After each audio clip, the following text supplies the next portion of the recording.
Welcome back to Bold TV. I'm Sam Bloomquist. Today we're talking about using sports as a platform to get people to vote. Joining me today is the associate head coach of the women's basketball team at Towson University, Zach Kancher. Zach, thanks for coming on. Thank you so much, Sam. Great to be on Bold TV with you guys. All right, well, first off, right off the bat, what makes sports a good platform to get people to vote? Well, frankly, student athletes are often the most visible students on their campus.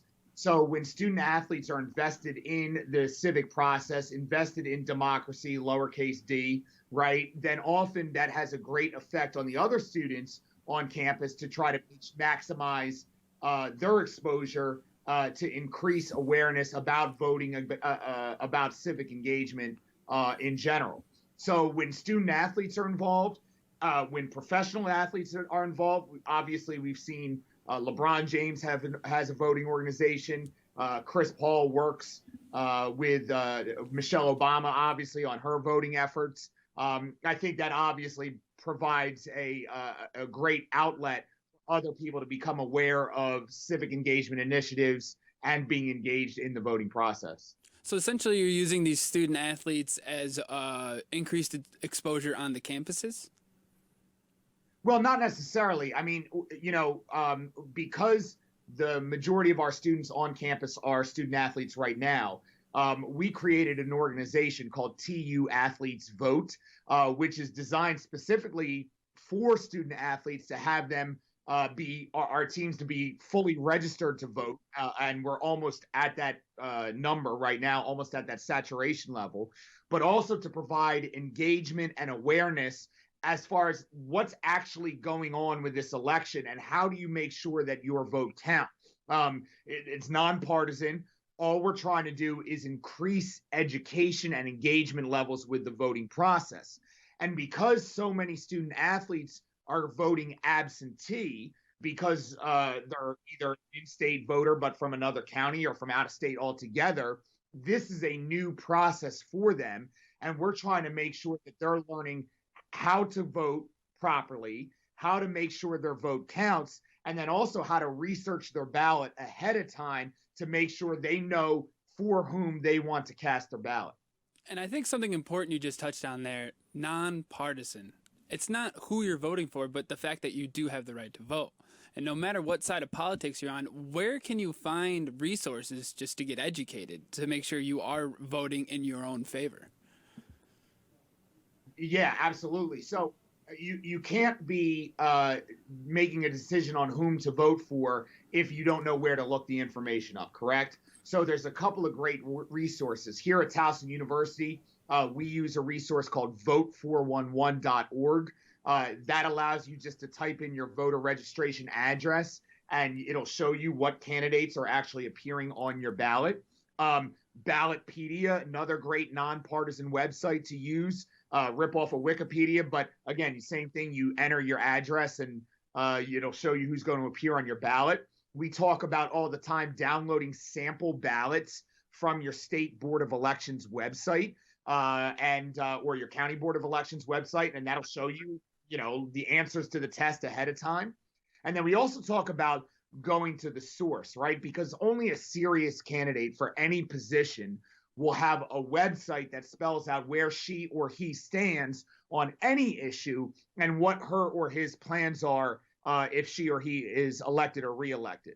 So the great news is the internet is on computers now, right? So there's no excuse to not have done your research. And so when I'm talking to teams here at Towson University through our TU Athletes Vote program or through my external organization, Save Alliance, Student Athlete Voter Engagement at Athletes Vote, we are constantly imploring do your research ahead of time to make sure that it's not a surprise when you walk into that ballot booth or you receive that absentee ballot in the mail.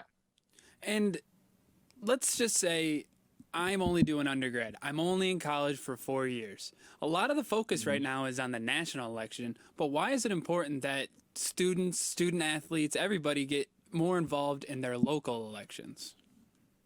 That's a great question, because often the state and the local elections determine the reforms and the changes that younger voters want to see happen most at a faster rate. So obviously there's a lot of focus, for example, right now on police reform, right?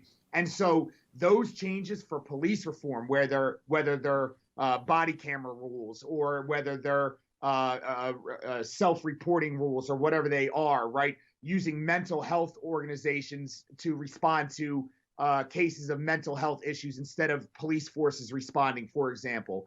Those issues are determined at the state and often local level and has nothing to do with what the federal government is doing.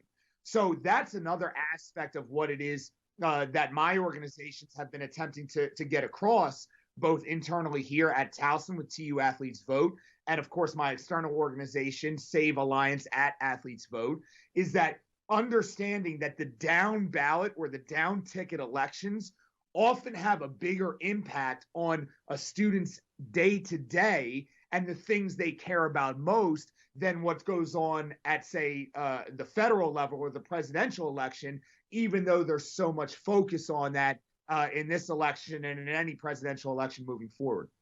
Well, Coach, we're running out of time, but I just want the viewers to know where they can find out more about you, your platforms, and your organizations.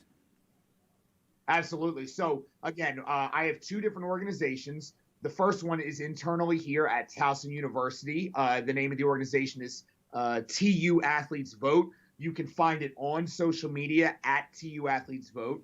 My external organization is the Save Alliance. SAVE stands for Student Athlete Voter Engagement. You can find that at Athletes Vote on social media.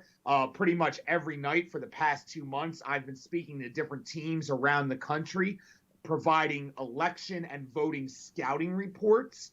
That's been resonating a lot with these different teams because it fits within a framework that they're familiar with.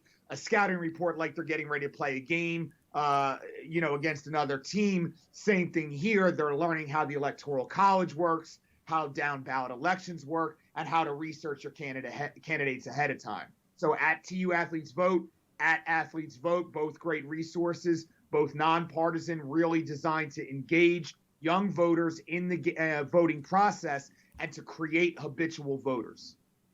Awesome. Well, we really appreciate you coming on today, and we thank you all for watching. We'll see you next time.